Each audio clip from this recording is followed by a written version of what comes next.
Hey, welcome back. I'm really happy to see you, and I'm happy that you're here. Today, I'm going to be talking about Rapunzel by the Brothers Grimm. And this is the original story, so it'll be different than what you're used to. Now, in Rapunzel, we have very few characters. We have the father, we have the mother,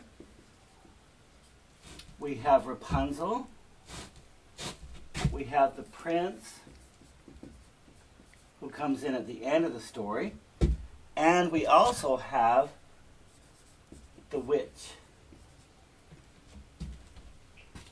I want you to take special care in thinking about the divine feminine. And so with the divine feminine,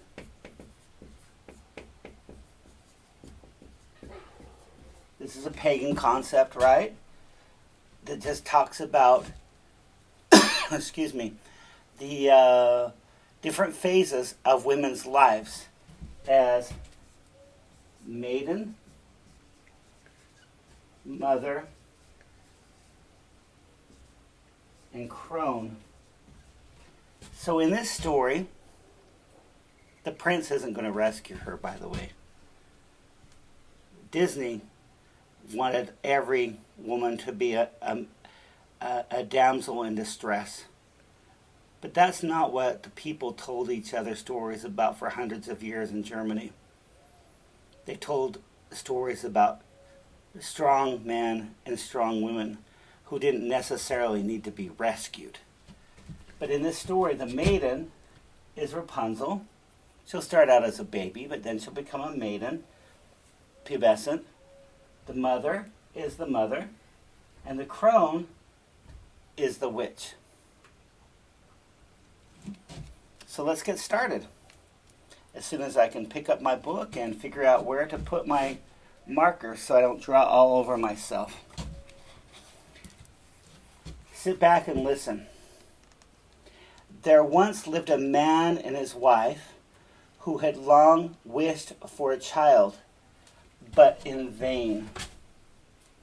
So in vain means there is no solution for it.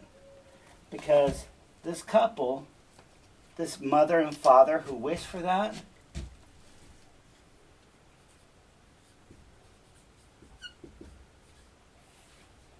they are infertile.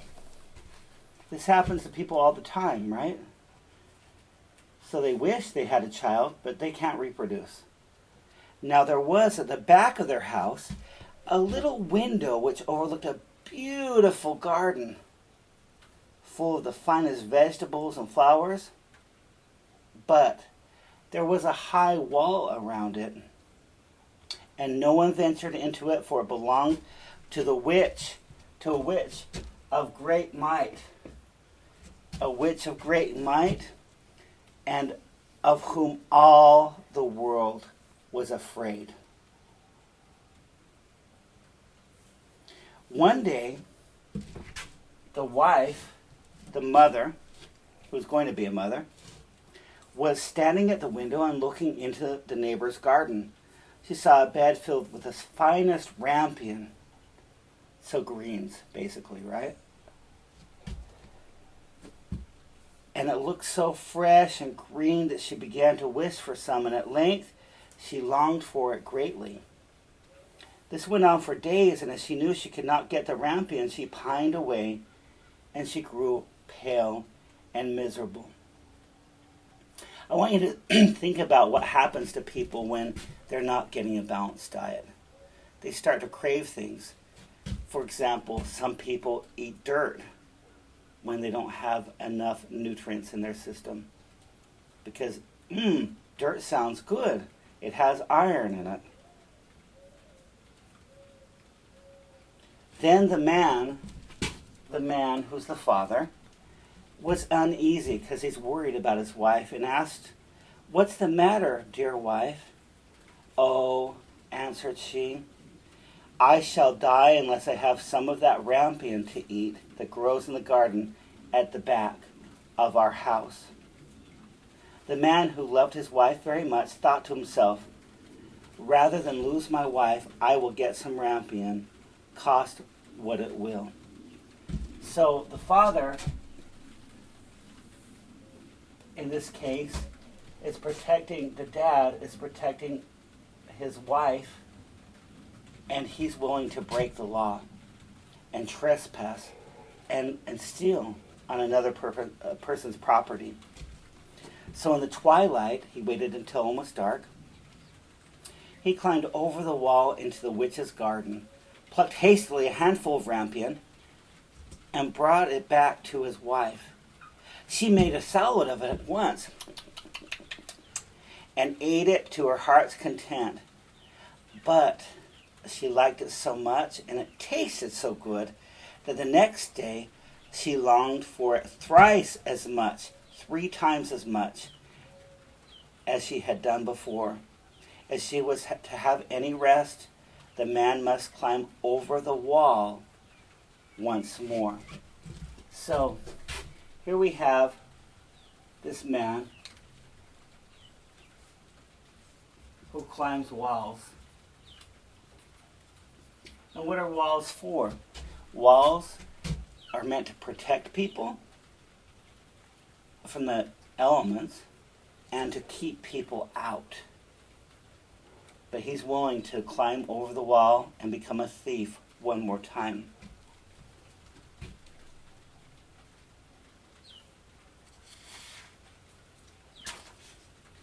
So he went in the twilight again, and as he was climbing back over the wall, he saw all at once the witch standing before him.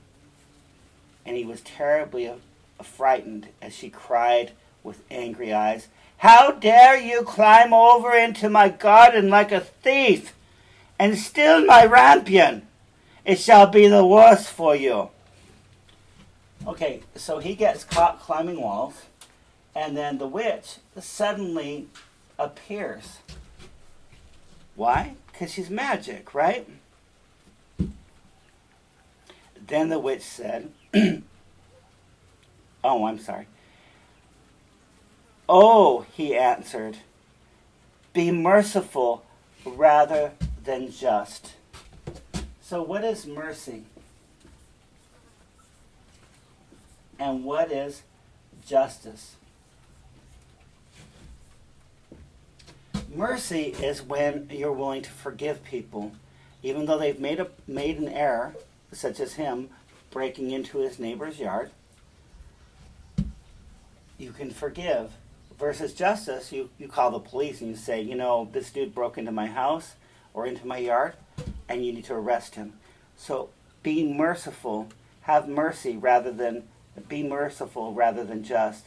I've only done it through necessity. For my wife saw your rampion out of the window and became possessed with so great a longing that she would have died if she could not have had some to eat. He's being honest, even though he's a thief, right? Then the witch said, "If it is all as you say, you may have as much rampion as you like, on one condition." Always remember that in a fairy tale or in real life. When somebody tells you, you can have everything that you want. Think about advertisements that do this, where if you buy this car, you'll have all the friends you want. If you have this type of home, you'll be happy. This is the selling point, right? On one condition, the child that will come into the world must be given to me. It shall go well with the child, and I will care for it like a mother. So the crone is saying that she will be like a mother. Now the dude knows that he's infertile or his wife is infertile. Together they don't make children. So what does he do? In his distress of mind, the man promised everything. And when the child came and was born, the witch appeared, and giving the child the name of Rapunzel, which is the same as rampion, she took it away with her. So the father promises to give away his baby so that the mother can eat some rampion, some greens. Can you imagine? You're at the grocery store, right? And you're checking through your items and you come up short. I don't know if that's ever happened to you. It's happened to me before. And you've got a baby right there and you're like, well, I'd really like the cabbage. Will you take my baby in exchange? Maybe that's where Cabbage Patch dolls got their name from. And the cashier is all, yeah, we'll take your baby and you can have the cabbage.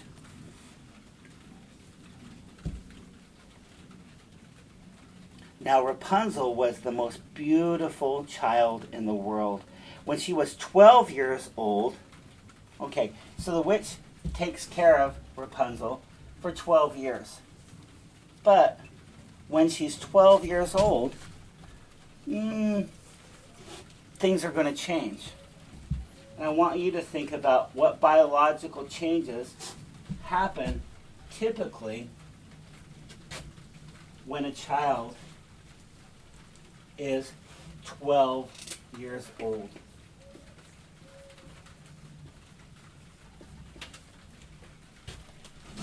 Now, obviously, that's the time when people start to go through puberty. People can go through puberty prior to 12 years old or even afterwards, like at 13, 14, even 15. There was one girl in my junior high who didn't have her first period until she was 15. Why do I know that? Not because I want to know that, but because it was such a scandal to all of the other little girls in my junior high school that it had taken her so long. On the other hand, children can go through puberty much, much earlier than 12 years old, but it's kind of it's a common sort of age. And so once Rapunzel hits puberty, the witch has a plan. When she was 12 years old, the witch shut her up in a tower in the midst of a wood, and it had neither steps nor door, only a small window above. So, being the good mother, when Rapunzel hits puberty, she makes a tower. And it has no steps, and it has no doors.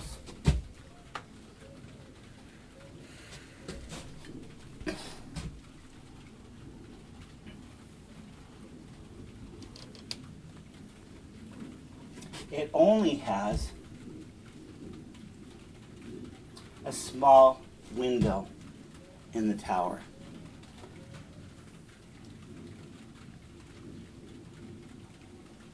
When the witch wished to be let inside the tower, she would stand below and would cry, "Rapunzel, Rapunzel, let down your hair." Now Rapunzel had beautiful long hair that shined like gold. When she heard the voice of the witch, she would undo the fastening on the upper window, unbind the plaits of her hair, and let it down 20 ells below. And the witch would climb up by it. Okay, so here we have Rapunzel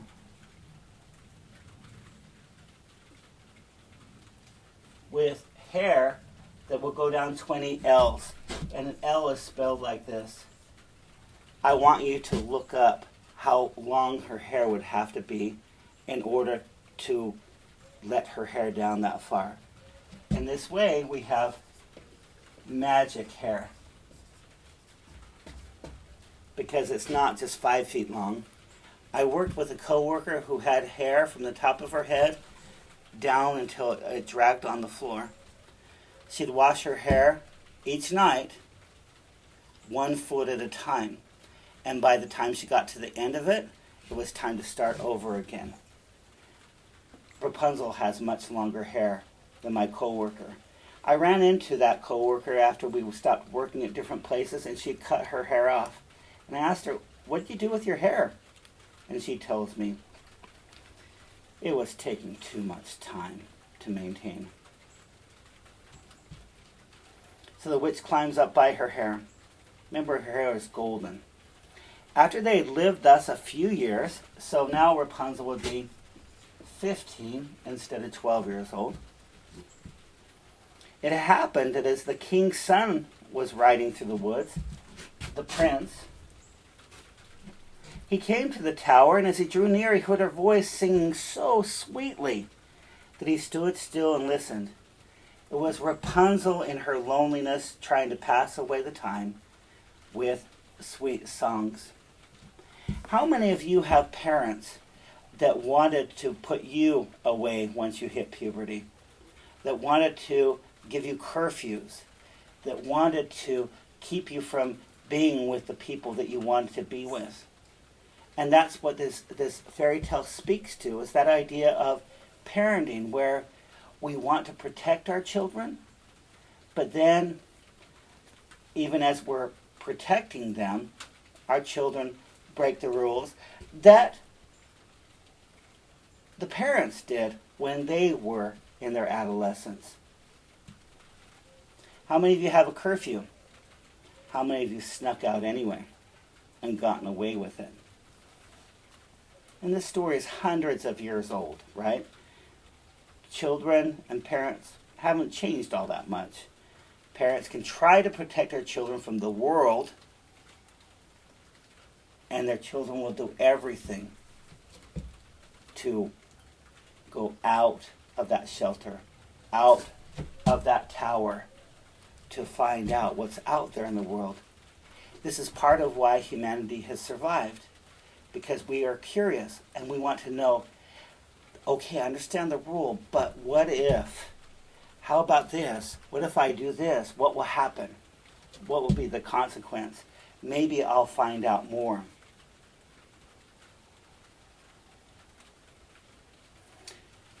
The king's son wished to go into her, and I want you to take note of that, into her. He wanted to go into her. He hasn't even met her. He's what we'd call today the neighborhood stalker. Someone who drives around is like, oh, and then just hangs out. Okay.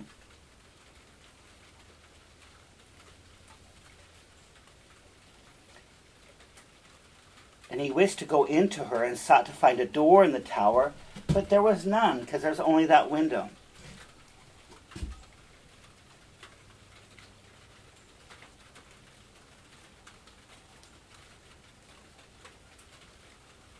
So he wrote home, but the song of Rapunzel, which also is magic, had entered his heart. And every day he went into the woods to listen to it. Once, as he was standing there under a tree, he saw the witch come up and listened while she called out, "Oh, Rapunzel, Rapunzel, let down your hair." Then he saw how Rapunzel let down her long tresses, and how the witch climbed up by them and went into her. And he said to himself, "Since that is the ladder, I will climb it and seek my fortune." Okay, so Rapunzel has now become a ladder by her hair, and fortune, monetary gain.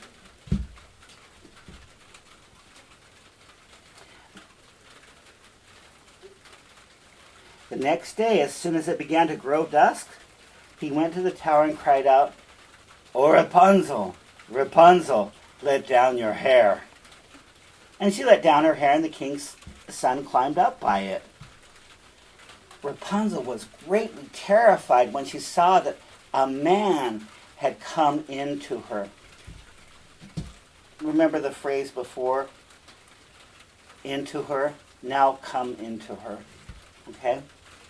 For she had never seen one before, but the king's son began speaking so kindly to her and told how her singing had entered his heart, that he could have no peace until he had seen her herself.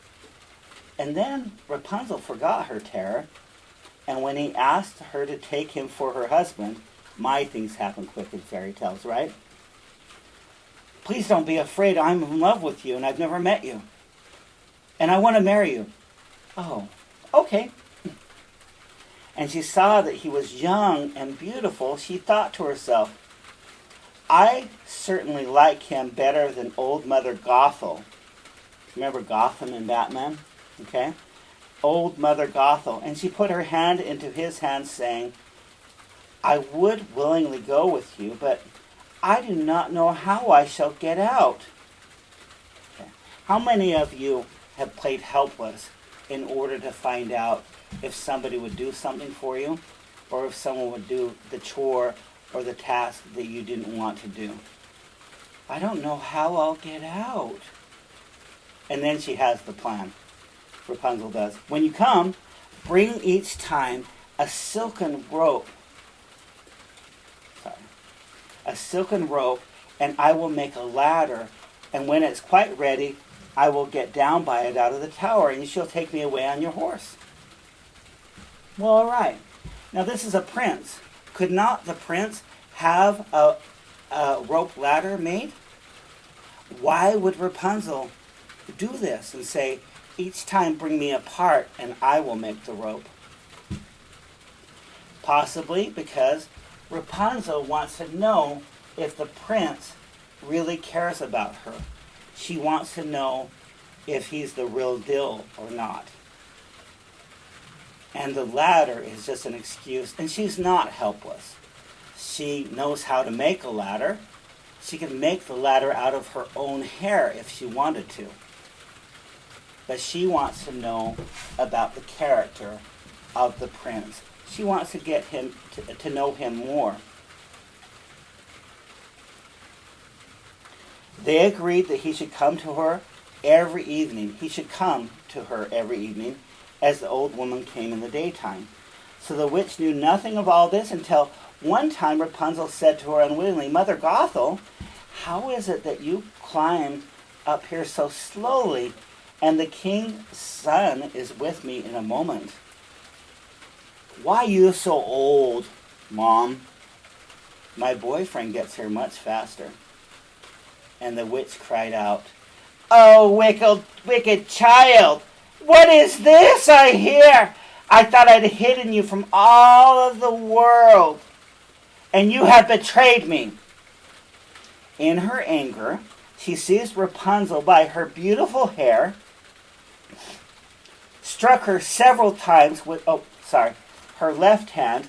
Let me put down my pen. With her left hand, so we'll have to do this.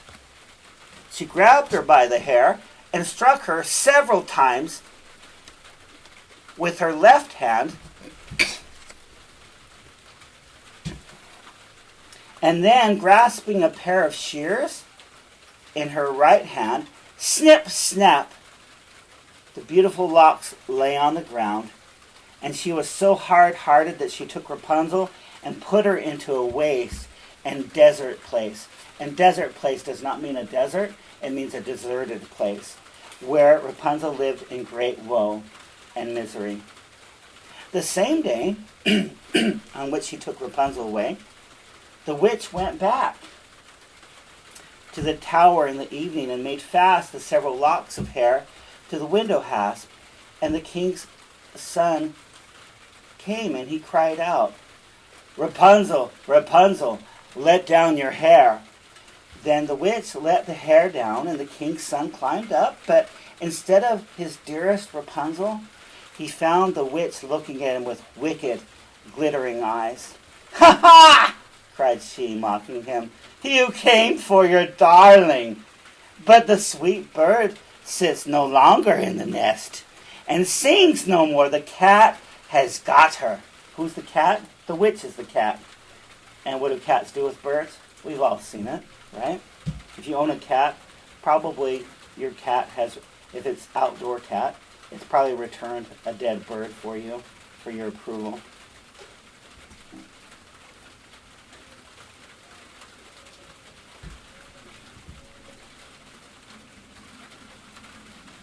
The cat has got her and will scratch out your eyes as well. Rapunzel is lost to you. You will see her no more. The king's son was beside himself with grief, and in his agony he sprang from the tower, and we'll just draw him upside down.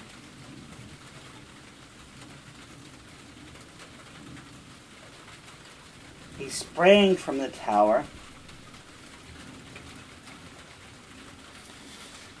He escaped with his life. Imagine if you looked up how long an L is. Think about if you could survive that fall. He escaped with his life. It's like, oh, good. But the thorns on which he fell put out his eyes. So now he's become blind. Then he wandered blind through the woods, eating nothing but roots and berries, and doing nothing but lamenting and weeping for the loss of his dearest wife. Ah, wife? When did they become a wife?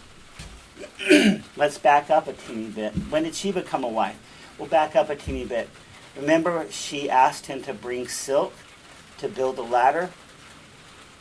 Now, there was a binding ceremony, pre-Christian, where, as part of that, and this is paganism, meaning the religious beliefs of people in the country, where you take the silk, and on the couple who is committing to each other, you wrap or tie their wrists up in the silk, and that is a symbolic way of showing they're connected.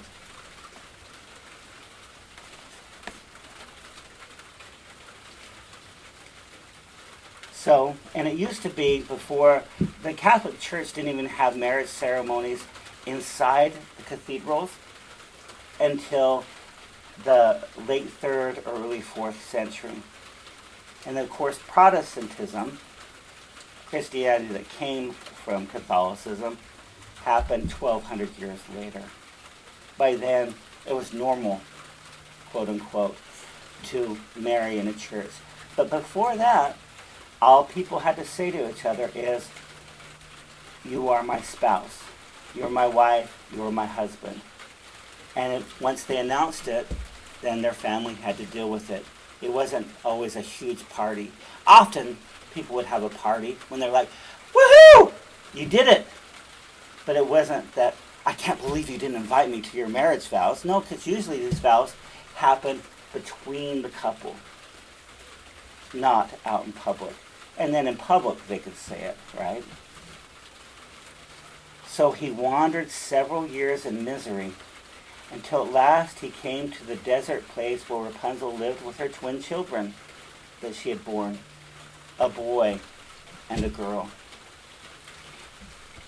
I told this fairy tale to one of my classes, and one of the young women in the class shouted out, "What a whore!" I'm like, why are you calling Rapunzel a whore? Well, how did she get pregnant? The prince is out there, and... Well, guess what? The prince was in her bedroom. At first, he heard a voice that he thought he knew, and when he reached the place from which it seemed to come, Rapunzel knew him and fell on his neck, meaning hugged him, and she wept. And when her tears touched her eyes, his eyes became clear again, and he could see with them as well as ever. Then he took her to his kingdom, where he was received with great joy, and they lived long and happily. All right, so I want to talk to you. That's the story. A few symbolic things that are happening in this story I want to talk to you about.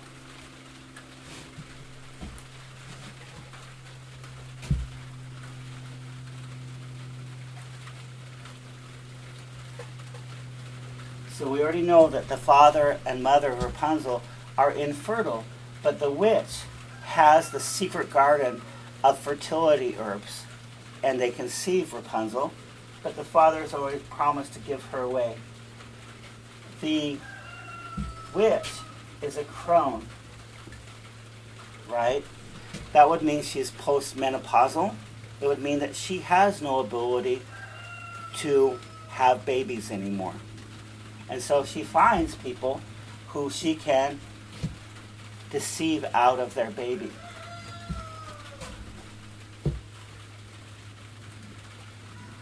Sigmund Freud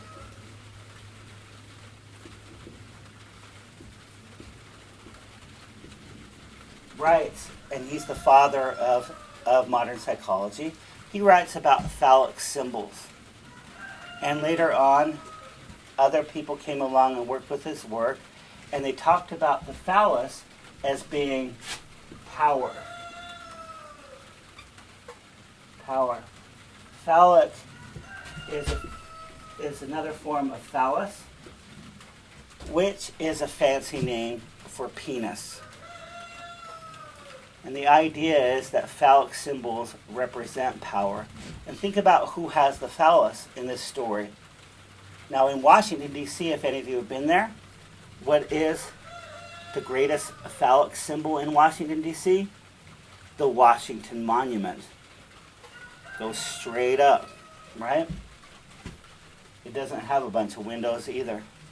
Think about this. What is shaped like a phallus and only has one exit? I think it's pretty obvious. So the father doesn't have the phallus, the witch does. She has the power to imprison Rapunzel against her will. But she doesn't know any better. She's a child. But then who has the power or the phallus that Rapunzel wants? The prince himself. And they are fertile, and they have twins, even though he doesn't even realize that. I also want to point out that Rapunzel is not helpless. What does she do when she's in the tower, when she's lonely? She sings. What does she do when she's been taken out to a desert place and exposed to the elements because the witch doesn't even know she's fertile? She sings and she raises her kids. Rapunzel is the person in the story who is the hero. Who saves the prince? Rapunzel cries on him, and then his eyes are healed. And then, and only then, do they go back to his kingdom and live happily ever after. Hey, thank you for listening to this fairy tale. I hope that you enjoyed it.